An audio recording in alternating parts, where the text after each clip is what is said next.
Hello, I'm Matt Galloway, and this is The Current Podcast. The idea of public grocery stores is having a moment. New York's new mayor made it part of his winning election platform. I'm Zahran Mamdani, and as mayor, I will create a network of city-owned grocery stores. It's like a public option for produce. We will redirect city funds from corporate supermarkets to city-owned grocery stores, whose mission is lower prices, not price gouging. Now, Toronto wants to follow New York's lead. It's looking at opening 4 grocery stores that would sell food at lower prices than the private chains. Here's what the councillor behind that proposal, Anthony Peruzza, told CBC about his plan. I see it run as a non-profit, so we take profit out of it. And by doing that, lower food costs for people. Households could save somewhere in the neighborhood of $2,500 to $10,000 a year in annual food costs. That's a lot. And the public grocery store concept was part of the platform that got Avi Lewis elected leader of the federal NDP. Here's what he told CBC's Power and Politics about why he's convinced the idea is a winner. Canadians are suffering the grinding cost of living crisis, and we're actually providing solutions that are as big as the crises we face. They're out-of-the-box solutions, we understand that, and people are looking for exactly that. Sound appealing? Well, not everyone is convinced. We'll hear more about that in a moment. But Errol Schweitzer is a believer. He recently co-authored a piece for the Center for Policy Alternatives, a think tank. That piece is called How Public Grocery Stores Could Work in Canada. He's got decades of experience in the American grocery industry, and he writes the Checkout Grocery Update, a Substack newsletter. Good morning, Errol. Good morning. Thanks for having me. Thanks for being here. You've been in this business a long time. Why do you think that some people are open to the idea of public grocery stores now? Well, grocery prices have gone up quite a bit, 50% since 2016, and both the American and Canadian grocery industries are highly consolidated. In Canada, even more so. You've got like 3 or 4 chains, like 75, 80% of market share. So your grocery prices have gone up, and, these chains run really thin profit margins, but at their scale generate huge profits based on their ability to pass higher prices to consumers than the cost they receive from their suppliers. So their profiteering has driven a lot of those price increases. I want to get into those profit margins in a moment, but help make the case. Why are public grocery stores a good idea?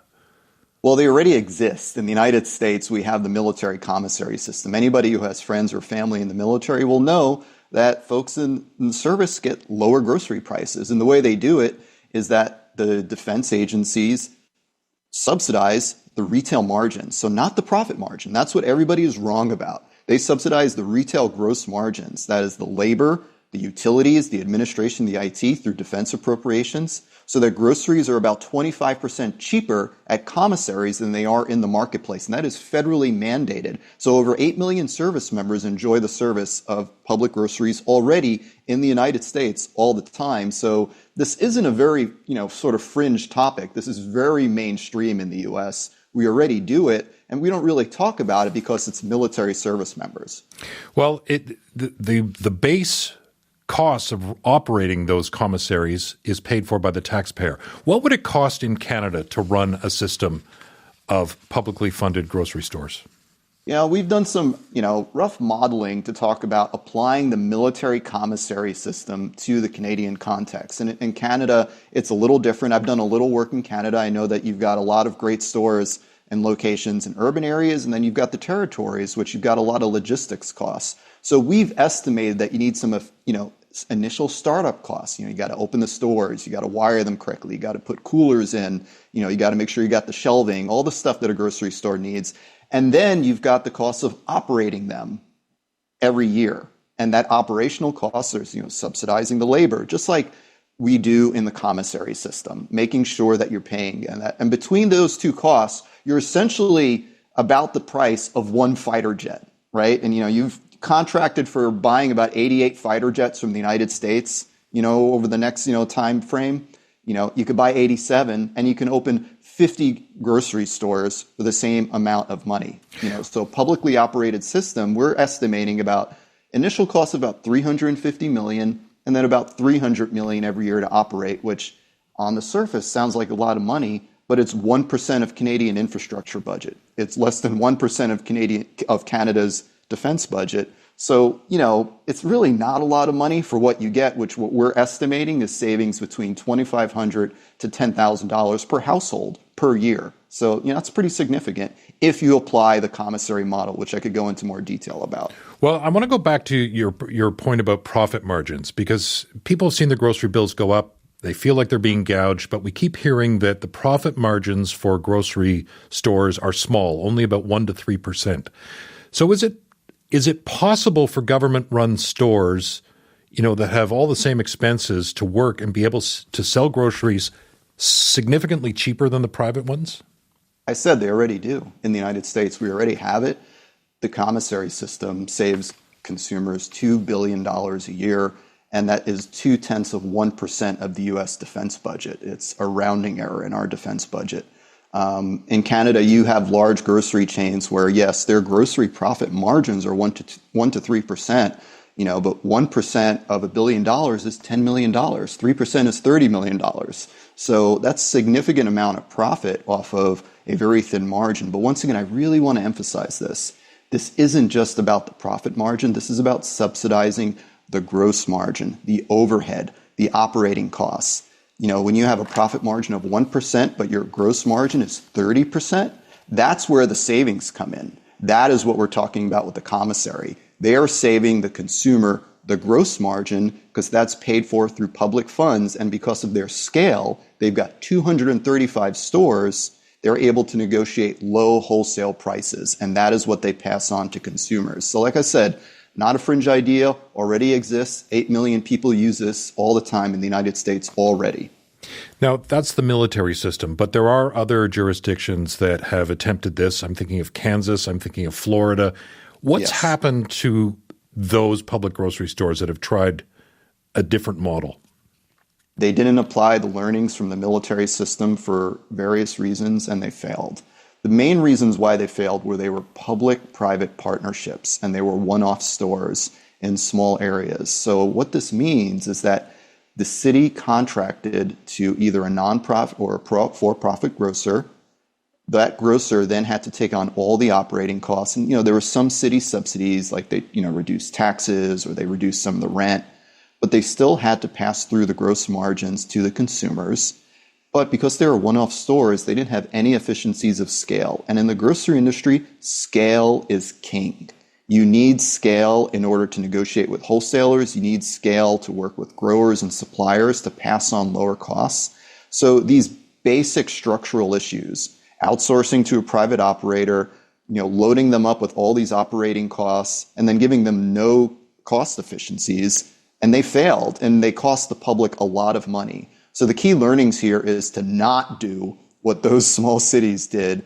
And, that's where I get really concerned about both the New York and Canadian context in Toronto, that they are not learning from what works. And the only thing that has worked is the commissary model, not these public-private partnerships, not these partially subsidized models where you just take away the profit motive or you just subsidize some rent or utilities. You have to subsidize the full gross margin. You need scale to negotiate low wholesale costs. If you don't do that, then don't do it. That's the rule. You said the cost would be in the hundreds of millions. It's a fair chunk of change. Do you think the political will... It's 1% of your defense budget. It's literally the cost of one fighter jet. So what do you want, Dave? One fighter jet or 50 public grocery stores? Well, what do the politicians want? Do you think the political will is there to spend that kind of money? Well, they're all saying that they're going to lower grocery prices, but none of them ever do, and that's what we're seeing in the U.S. and in Canada. So this is the first time that a Canadian politician took this seriously. So I've been writing about this for 5 years. To me, this is not a new idea. I know people who sell into the military commissary in the United States. I'm in the grocery industry. It's very accepted. So finally had a Canadian politician who took the idea seriously because they're saying, hey, yeah, this is how we're going to lower grocery prices. This is already a model that works over in the U.S., and we could apply it to the Canadian context for the price of one fighter jet. So decide what's more important to you, one fighter jet or 50 publicly owned grocery stores that sell a discount of up to 30% to 45% for consumers. So, you got to decide what your priorities are over there. Fair enough, but there is some skepticism about the wisdom of this, even among those who run food banks. CBC Radio here in Toronto spoke with Neil Hetherington about the city's plan to open a nonprofit government-run grocery store. He runs something called Daily Bread, the city's largest food bank. I want you to have a listen to what he said. Government has a role and responsibility for decent social policy. And I think they would be far more effective passing laws provincially that forced inclusionary zoning, spending money working with the private sector to develop social housing. They would be far better off and much more efficient to increase rent supplements to individuals, to make sure that people on disability do not have to live in deep, deep poverty. Those are the types of things that governments are actually quite good at doing. We haven't seen them run grocery stores effectively or efficiently, and so let's do the math. So are there more efficient and effective ways to make food more accessible? I support all of his ideas. All of his ideas make sense, and you should do them. The one thing he's incorrect about, which he just may not be aware of, is the military commissary. The government should be doing all those policies. I support all those social policies, but this is not an if and or. This is an and question. Yes, do all that stuff and then open up a public grocery chain to guarantee that consumers can always access lower prices no matter what their social situation is. And frankly, they could work effectively with food banks too. Food banks are dependent on grocery chains for donations. They're dependent on food manufacturers for donations. And this would be one other source of donations for food banks, because that grocery chain would have all the same types of supply chains that private sector grocery stores have. So yeah, he's got great ideas. He's just missing one, and that's a public grocery model based on the commissary system. All right, Errol, we'll leave it there. Thank you very much for your insights. My pleasure. Thanks for covering this. Errol Schweitzer writes the Checkout Grocery Update Substack newsletter. He recently co-authored a piece for the Center for Policy Alternatives think tank called How Public Grocery Stores Could Work in Canada. Mike Von Masso is a food economist at the University of Guelph in Ontario. Good morning, Mike. Good morning, Dave. You just heard Errol make the case for public grocery stores. What do you think? Well, I think that what he's not saying is, he talks about one fighter jet to set up, but then there's one fighter jet a year to keep this going, and all of that assumes that a grocery chain with 40 stores or 50 stores can buy as effectively as Loblaws, which has 2,500 stores, or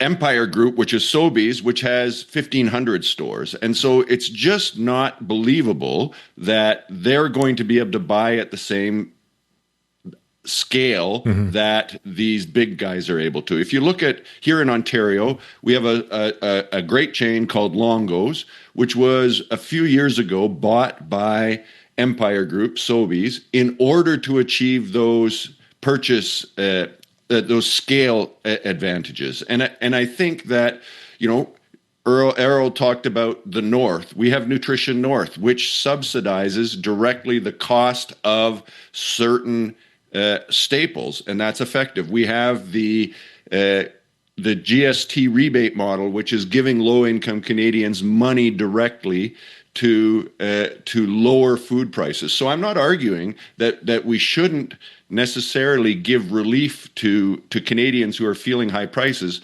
I'm just saying that the grocery model, the public grocery model, is unlikely to achieve that objective. And if we're just going to subsidize it anyway, why not give money directly to the people that need it, rather than building this inefficient infrastructure that there's no way we're going to be able to lower food prices in public stores by 35 or 40%. I think it's a pipe dream. Well, we're told all the time that the margins in the grocery business are slim, but, Loblaws, for instance, net earnings for the last 3 months of 2025 were more than $700 million. That seems like a lot of profit.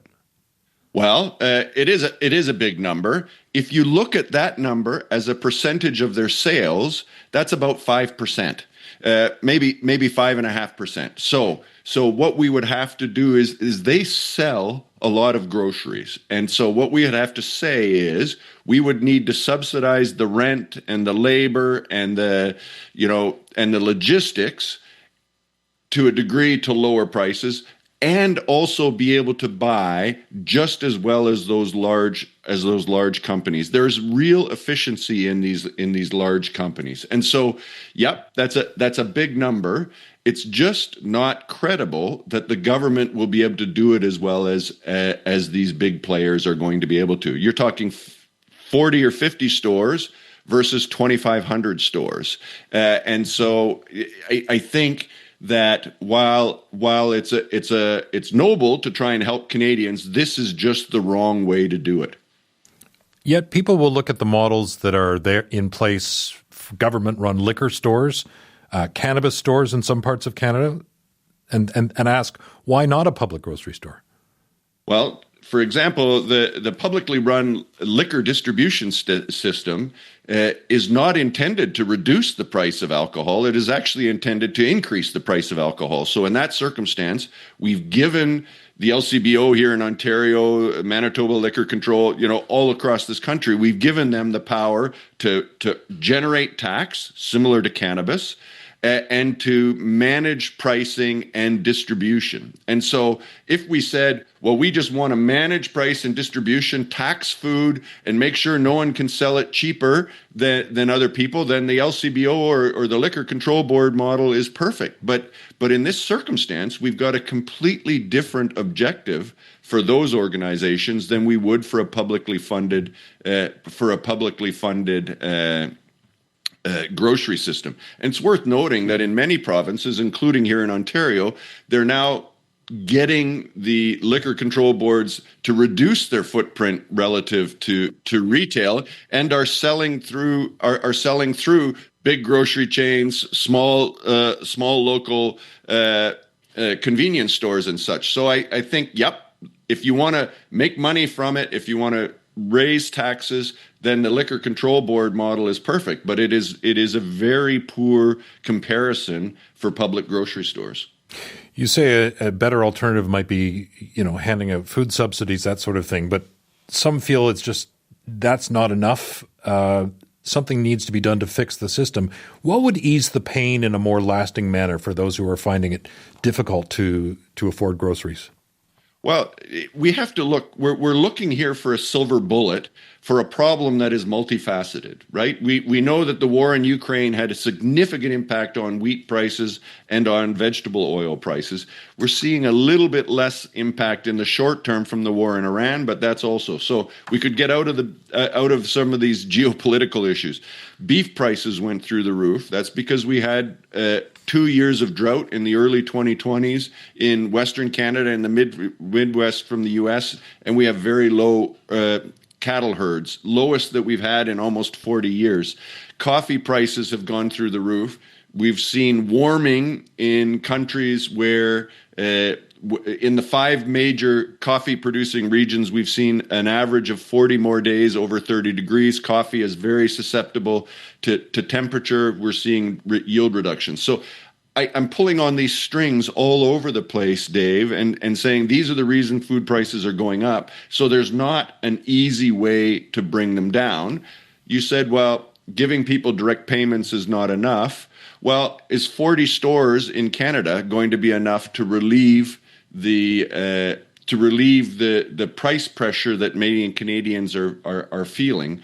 I would argue not. We've seen programs like Nutrition North make affordable staples like milk and eggs and such in the North without building infrastructure.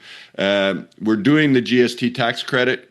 Could we argue, or tax rebate? Could you argue that we could do more? Of course you could. But is building stores and trying to run a business that is so dependent, as Errol said, on distribution, on efficiencies and scale, I think we're just going to be throwing money away without achieving the objectives that we're trying to achieve. Mike, we'll leave it there. Thanks very much. Thanks for having me. Have a great day. You too. That's Mike Von Masso. He is a food economist at the University of Guelph. You've been listening to The Current Podcast. My name is Matt Galloway. Thanks for listening. I'll talk to you soon.